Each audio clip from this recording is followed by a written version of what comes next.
하나님은 당신의 형상대로 사람을 창조하셨습니다. 그렇기 때문에 내가 누구인가를 알려면 Image of God, 하나님의 형상이 무엇인지를 알아야 합니다. 하나님을 존재로 만날 수는 없어요. 커넥팅 포인트는 이미지입니다. 이미지. 여러분, 하나님 하면 떠오르는 이미지는 무엇입니까? 그 이미지가 중요한 거예요. 여러분, 기업들도 보면 이미지 메이킹을 중요하게 여깁니다. 그래서 제품 광고를 하기보다는 기업의 이미지를 높이는 광고를 합니다. 그래서 그 기업이 만든 제품은 무엇이든지 신뢰할 수 있도록 하는 것이죠. 하나님의 이미지는 무엇입니까? 내가 믿는 하나님에 대해서 바른 이미지를 가지고 있어야 합니다. 자, 하나님은 누구시다? 하나님은 나의 아버지시다. 하나님은 나의 아버지시다. 이런 이야기가 있습니다. 바로 앞에 낭떠러지가 있는데 하나님께서 나를 낭떠러지로 미시는 거예요. 앞에 낭떠러지가 있는데 하나님께서 왜 나를 미시지? 그런데 계속 미시는 거예요.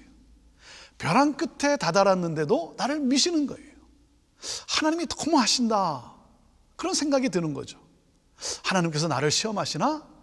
여기서는 하나님이 멈추시겠지 했는데 나를 또 미셨고 나는 속절없이 낭떠러지로 떨어지고 말았어요. 그때까지 나는 내게 날개가 있다는 사실을 알지 못했습니다. 그때까지 나는 내게 날개가 있다는 사실을 몰랐다는 거예요. 여러분, 하나님은 나를 향한 가장 좋은 계획을 가지고 계시고 그리고 나를 인도하시는 나의 아버지이십니다. 예수님이 세례를 받고 나오실 때 하늘이 열리고 하늘에서 음성이 들립니다. 이는 내 사랑하는 아들이요 내 기뻐하는 자라. This is my son whom I love. With him I'm well pleased. 저는 오늘 여러분도 이 음성을 듣게 되기를 원합니다. 너는 내 사랑하는 아들이요 내 사랑하는 딸이요 내가 기뻐하는 자다. 하나님은 나를 사랑하시는 아버지시고 나는 하나님의 사랑받는 자녀인 거예요. 사랑하는 여러분, 천지를 지으신 하나님이, 역사를 주관하시는 하나님이 나의 아버지세요. 그분이 나의 아버지세요. 저희 교회가 아버지 학교 사역을 하는데 아버지 학교의 중심은 아버지가 어떻게 해야 하는가 하는 노하우를 가르치는 것보다 더 중요한 것이 있어요. 그것이 뭐냐면 하나님을 나의 아버지로 아는 영성이에요. 하나님을 나의 아버지로 아는 영성. 예수님은 우리가 어떻게 기도해야 할까요? 라고 묻는 제자들의 질문에 너희는 이렇게 기도하라. 어떻게? 하늘에 계신 우리 아버지요. 하나님은 나의 아버지시다. 여러분, 하나님을 아버지로 만나면 그 감동으로 인해 육신의 아버지와의 관계가 회복이 돼요. 하나님을 아버지로 만나면 그 감동으로 인해 자녀와의 관계가 회복이 됩니다. 하나님을 아버지로 만나면 그 감동으로 인해 내 삶의 목적과 방향이 분명해져요. 어떠한 상황에서도 흔들리지 않아요. 왜? 천지를 지으신, 역사를 주관하신 하나님이 나의 아버지이기 때문에. 여러분, 예수님 보세요. 십자가에서도 흔들리지 않아요. 아버지요, 내 영혼을 아버지께 위탁하나이다. 흔들리지만 흔들리지 않아요. 하나님을 아버지로 아는 능력이죠. 여러분, 하나님을 아버지로 알면 어떠한 혹독한 환경이라 할지라도 그 환경에 빠지는 것이 아니라 오히려 역사를 바꾸는 삶을 살아갑니다. 사랑하는 여러분, 하나님이 나의 아버지시고 나는 하나님의 자녀라는 사실을 어떻게 알 수 있습니까?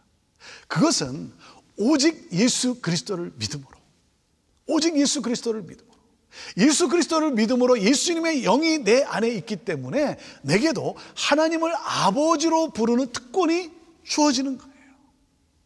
요한복음 1장 12절에 이렇게 말씀을 하셨습니다. 영접하는 자, 곧 그 이름을 믿는 자들에게는 하나님의 자녀가 되는 권세를 주셨으니.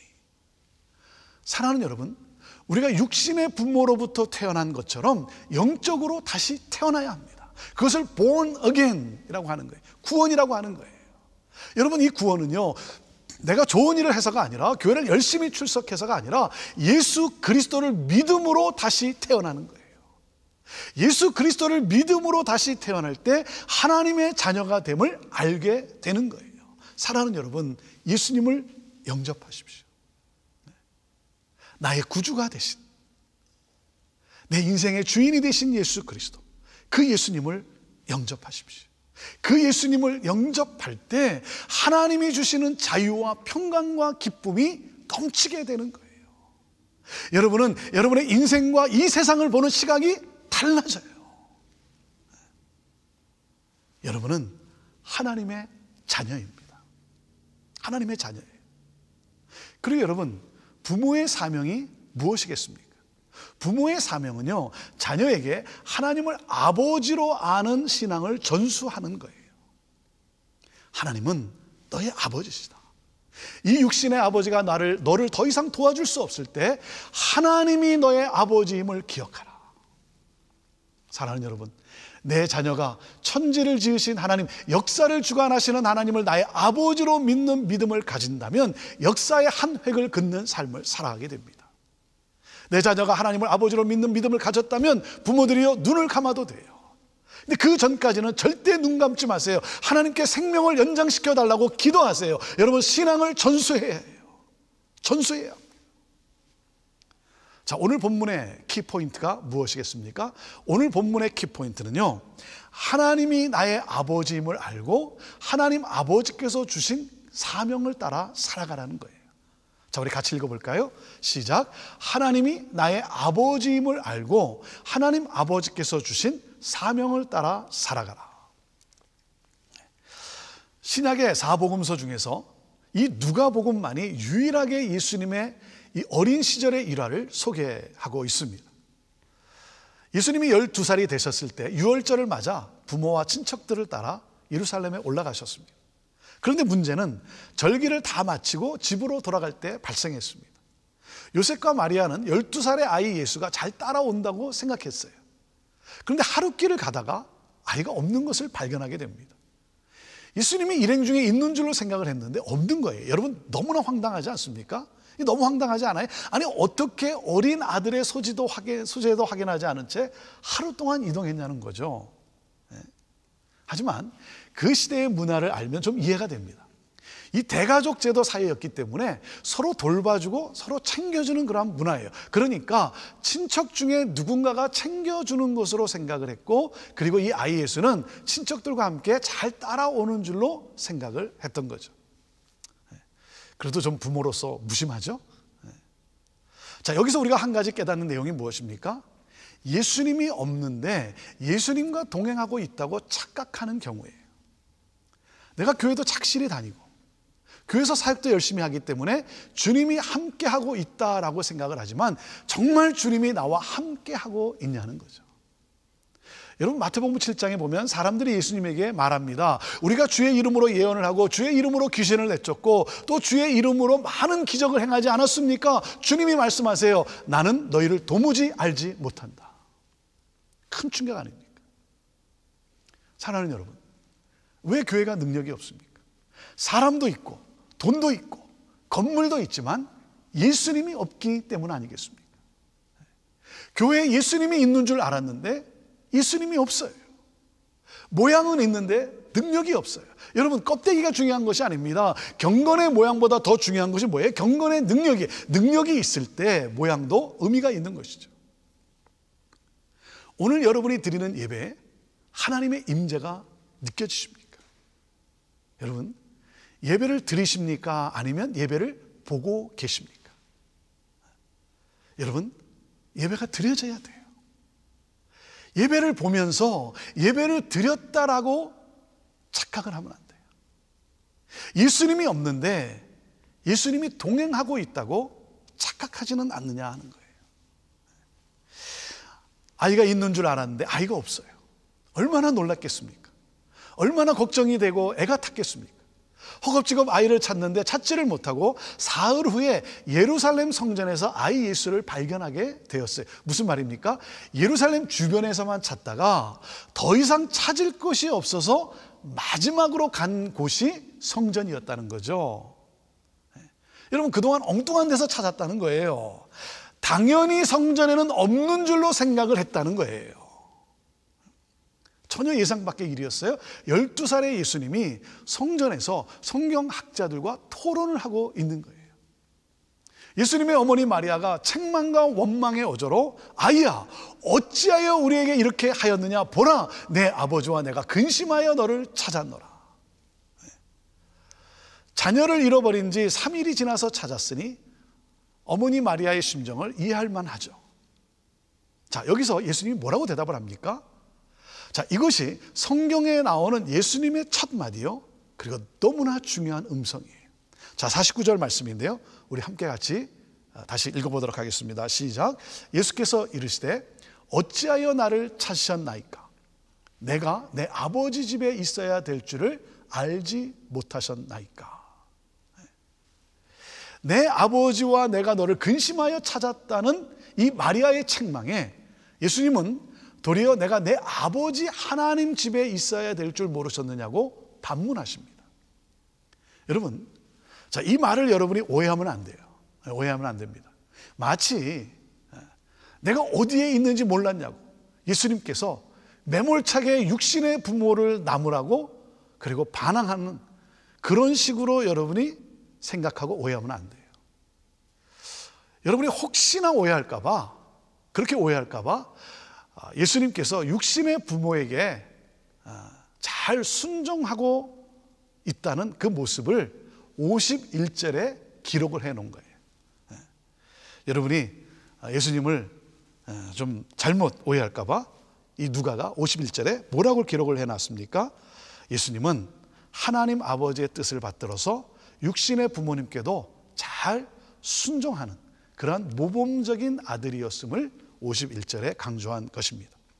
자, 여기서 내 아버지의 집, 내 아버지의 집에라고 하는 이 말의 의미가 무엇입니까? 아버지의 집. 예수님은 하나님을 자신의 아버지로 인식하고 계신 거예요. 그래서 예수님은 자신이 하나님의 아들 되심, 곧 자신의 신성을 드러내고자 한 말이에요. 요셉과 마리아는 예수님의 존재에 대해서 인식하지 못하고 있는 거예요. 그래서 50절에 보면 부모가 예수가 하는 말을 깨닫지 못했다라고 하는 것입니다.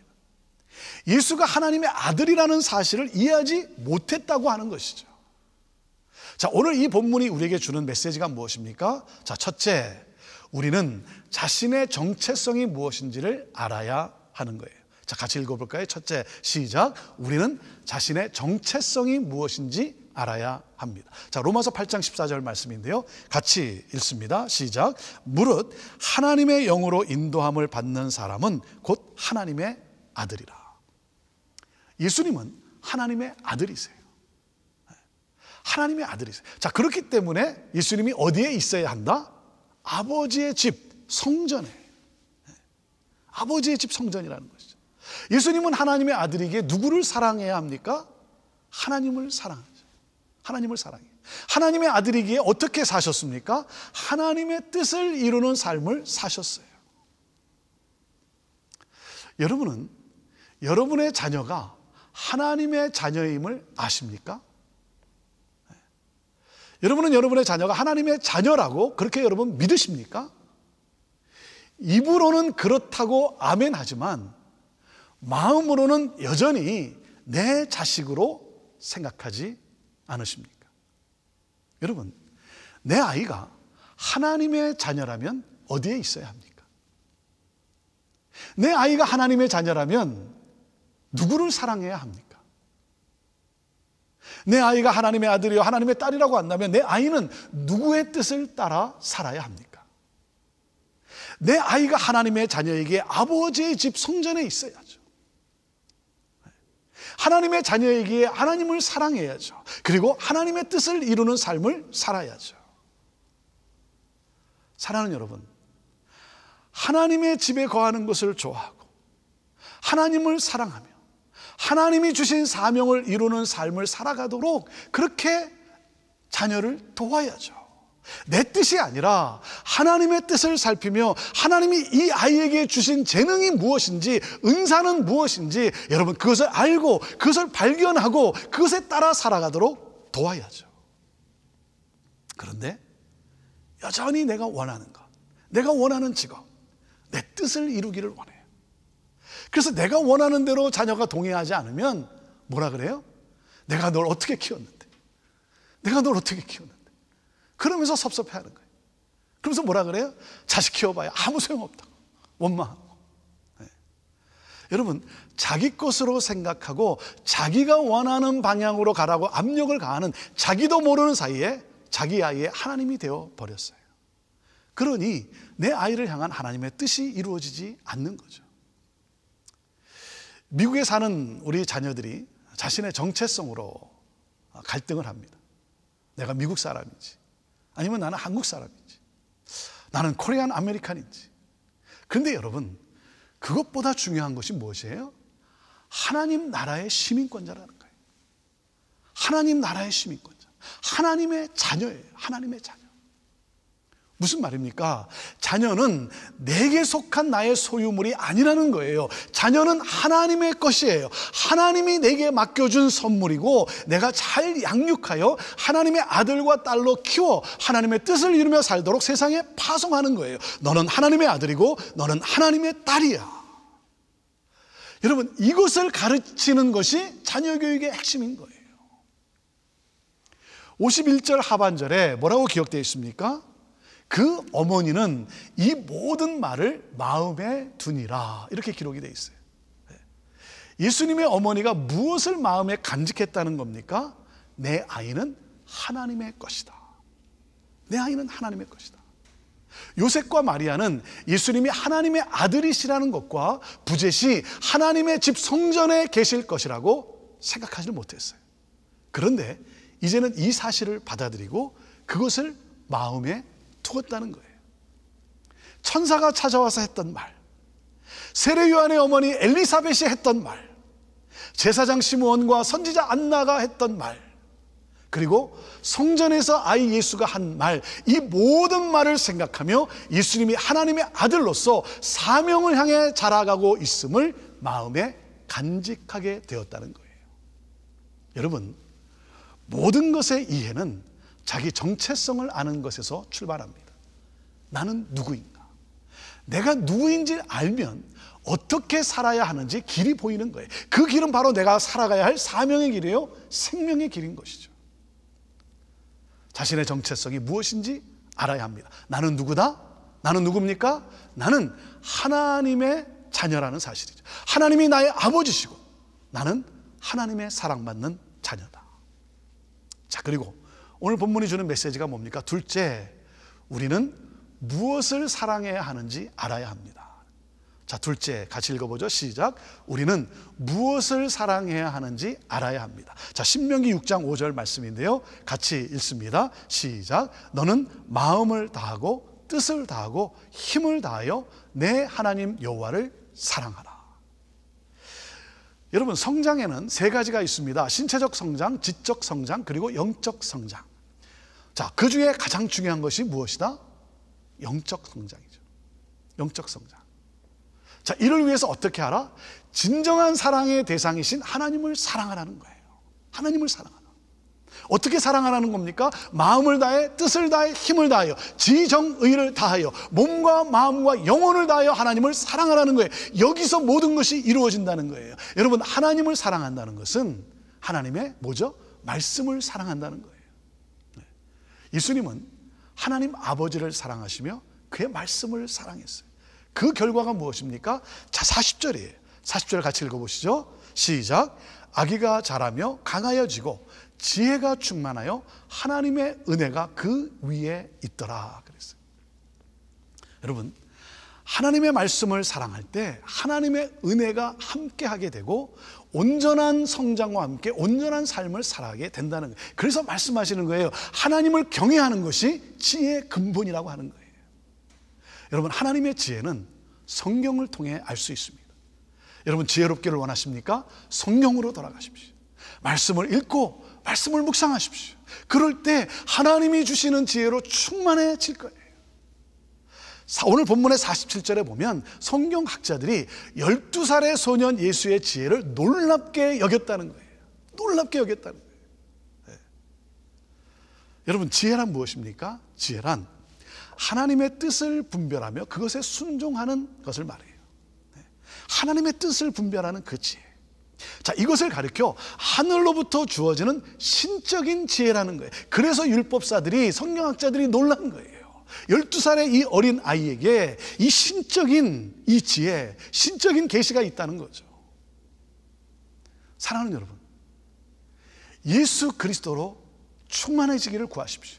예수님은 누구십니까? 말씀이 육신이 되어 오신 분이에요. 예수 그리스도가 바로 하나님의 지혜예요. 여러분, 말씀을 펼쳐 예수님 안에 거하십시오. 사슴이 시냇물을 찾듯 갈급한 심정으로 예수 그리스도를 찾으십시오. 예수님과 동행하기를 여러분 기뻐하십시오. 예수님으로부터 충만해질 때 참된 지혜가 우리 안에 충만하게 되는 거예요. 저는 기도합니다. 하나님의 은혜, 그 하나님의 사랑이 여러분과 함께 하기를 간절히 기도합니다. 여러분, 육신의 부모는 자녀가 하나님의 말씀을 사랑하도록 가르치고 인도해야 합니다. 그것이 지혜예요.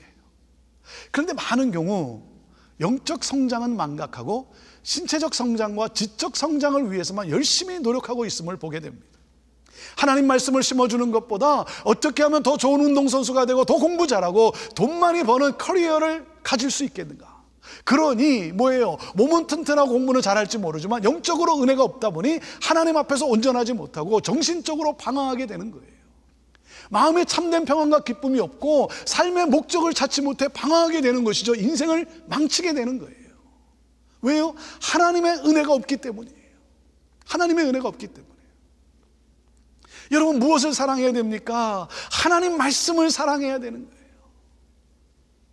사랑하는 성도 여러분, 하나님의 은혜 안에서 날마다 하나님과 말씀으로 교제하며 사십시오. 여러분의 자녀도 그렇게 살아가게 되기를 주님의 이름으로 축원합니다. 사랑하는 여러분, 우리는 하나님의 자녀라고 하는 이 자신의 정체성을 알 때 하나님을 사랑하게 됩니다. 하나님을 사랑하게 되고, 그리고 뭡니까? 이 세상에서 무엇을 해야 하는가를 분명히 알게 되는 것이죠. 그래서 알고 살아가게 되는 것이죠. 자, 그래서 오늘 본문이 주는 세 번째 메시지가 뭐냐면, 셋째, 우리는 자신의 사명이 무엇인지 알아야 합니다. 자, 같이 읽습니다. 셋째, 시작. 우리는 자신의 사명이 무엇인지 알아야 합니다. 자, 사도행전 1장 8절 말씀인데요, 같이 읽습니다. 시작. 오직 성령이 너에게 임하시면 너희가 권능을 받고 예루살렘과 온 유대와 사마리아와 땅끝까지 이르러 내 증인이 되리라 하시니라. 사랑하는 여러분, 누가 행복한 사람입니까? 사명이 분명한 사람이에요. 사명을 향해 땀을 흘리며 사는 인생이 행복한 인생이에요. 아침에 일어날 때 일어날 이유가 있는 인생. 돈을 벌어도 버는 이유가 있어야죠. 사명이 없으면 여러분, 돈이 많아도 아무데나 엉뚱한 데 사용하고 마는 거죠. 건강한 데 할 일이 없으니까 딴짓이나 하고 마는 거죠. 여러분, 오늘을 살아가는 가슴 설레이는 사명이 있어야죠. 여러분, 어떻게 사십니까? 뭐 그저 그렇게 살죠. 죽지 못해 살죠. 그건 참으로 불행한 인생이에요. 여러분, 하나님 아버지께서 가장 기뻐하시는 것이 무엇입니까? 우리 하나님 아버지께서 가장 기뻐하는 것은요, 모든 열방이 주께 돌아와 주를 경배하게 되는 거예요. 이 부르심, 이 사명, 이것을 위해 여러분 살아가는 거예요. 여러분, 인간의 역사는요, 아무리 노력해도 여러분 소망이 없어요. 여러분, 사회 제도를 바꾼다고 해서 여러분 새로워집니까? 새로워지지 않아요. 사랑하는 여러분, 인간의 마음속 깊은 곳에 뿌리박고 있는 이 죄악이 씻겨 나가야 되는 거예요. 예수 그리스도의 보혈이 흘러야 되는 거예요. 예수 그리스도의 보혈이 흘러야 우리의 삶에 부활이 일어나는 거예요. 새로운 생명의 역사가 시작되는 거예요. 저와 여러분에게 주어진 것이 바로 이 사명이에요. 이 사명이에요. 여러분, 이 사명을 잃어버리면 방황할 수밖에 없어요. 교회도 마찬가지예요. 여러분, 교회는 복음의 목숨을 걸어야 되는 것이죠. 복음의 목숨을 걸어야죠. 우리가 하는 모든 이 사역을 통해 복음을 증거하는 교회. 여러분, 복음 증거는 가장 축복된 삶이요, 행복한 삶인 거예요. 땅끝까지 이르러 복음 증거의 증인의 삶을 살아가라. 오늘 이 시간 성령의 능력이 여러분에게 부어지게 되기를 바랍니다. 하나님의 은혜가 임하게 되기를 바랍니다. 그러므로 복음 증거의 이 사명으로 여러분의 가슴이 뜨거워지게 되기를 바랍니다. 여러분, 오늘 이 본문에서 아버지의 집이라고 했는데 이 원문을 직역하면 아버지의 집이라는 이 뜻도 있지만 아버지에게 속한 일들, 이렇게도 해석이 됩니다. 아버지에게 속한 일들. 자, 장소 개념으로는 성전이지만 보다 넓은 의미로는 아버지와 관계된 사역을 가리키고 있습니다. 자, 그러니까 뭡니까? 내가 있어야 할 곳은 성전이고 그 이유는 내가 하나님 아버지의 일에 참여해야 하기 때문이라는 거죠. 하나님 아버지의 일을 해야 되기 때문에. 자, 아버지의 일이 뭐예요? 구원 계획이에요. 구원 계획. Gospel Project. 소년 예수님은 이 사명을 향해 자라갑니다. 예수님은 자신의 사명을 분명히 알고 계셨어요. 예수님의 부모는 아이 예수의 사명에 무지했다는 거죠. 우리도 자녀를 양육하면서 늘 생각하는 것이 무엇입니까? 공부 잘해서 좋은 대학에 들어가고 좋은 커리어를 가지고 돈 많이 버는 것, 이것을 자녀 양육의 성공으로 생각을 해요. 여러분, 그것은 세상의 개념이에요. 그것이 자녀 양육의 성공이 아닙니다. 우리 자녀들이 이 다음에 하나님 앞에 섰을 때 우리가 중요하다고 생각하고 심어줬던 이런 것들은 다 타고 없어져요. 그래서 거지 같은 모습으로 하나님 앞에 선다면 여러분 어떻게 되겠습니까? 자녀를 향한 하나님의 뜻이 이루어지도록 키워야죠. 하나님의 뜻을 이루는 데 쓰임받는 자녀가 되도록 격려해야죠. 세상이 말하는 성공이 아니라 하나님이 말씀하시는 그 성공, 그것이 무엇입니까? 여러분, 우리가 이 세상에서 성취해야 하는 하나님이 주신 대사명이 있어요. 너희는 가서 모든 족속으로 제자를 삼아 아버지와 아들과 성령의 이름으로 세례를 주고 내가 너희에게 분부한 모든 것을 가르쳐 지키게 하라. 사랑하는 여러분, 이 선교적 삶을 살아가는 거예요. 이 선교적 삶을 살아가도록 돕는 거예요. 여러분, 이것이 성공이에요. 사랑하는 여러분, 이를 위해 살아가는 것만이 하나님 앞에 남는 거예요. 이를 위해 자녀의 인생에 하나님이 심어 놓으신 그 은사와 열정을 개발시켜 주는 거예요. 사랑하는 여러분, 하나님은 누구십니까? 하나님은 나의 아버지세요. 하나님은 나의 아버지세요. 그러므로 우리의 정체성은 무엇입니까? 나는 하나님의 자녀라는 사실이죠. 나는 하나님의 아들이고 하나님의 딸이라고 하는 사실.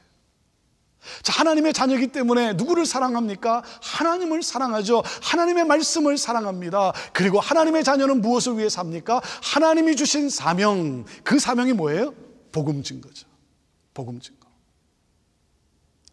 나를 하나님의 자녀 되게 하시고 하나님의 자녀로서 이 땅에 영광스러운 삶을 살게 하신 이 복음 증거의 삶, 사랑하는 여러분, 이것이 곧 내가 살아야 하는 삶의 방향이요, 우리 자녀들이 살아가야 할 삶의 목적인 것입니다. 이것이 바로 자녀를 향한 부모의 사명이자 책임인 거예요. 하나님은 나의 아버지이십니다. 나는 하나님의 사랑받는 자녀입니다. 기도하겠습니다. 하나님 아버지, 하나님은 나의 아버지시고 나는 하나님의 사랑받는 자녀임을 알게 하옵소서. 이 진리로 우리의 영혼에 빛을 비추어 주옵소서. 어둠이 떠나가게 하옵소서. 예수 그리스도를 나의 구주로 영접하고 하나님의 자녀 되게 하옵소서. 말씀을 사랑하며 복음 증거의 사명을 향해 살아가는 복된 삶이 되게 하옵소서. 주님을 사랑합니다. 주를 경배합니다. 우리의 찬양의 고백을 받아 주옵소서. 예수님의 이름으로 축복하며 기도합니다. 아멘.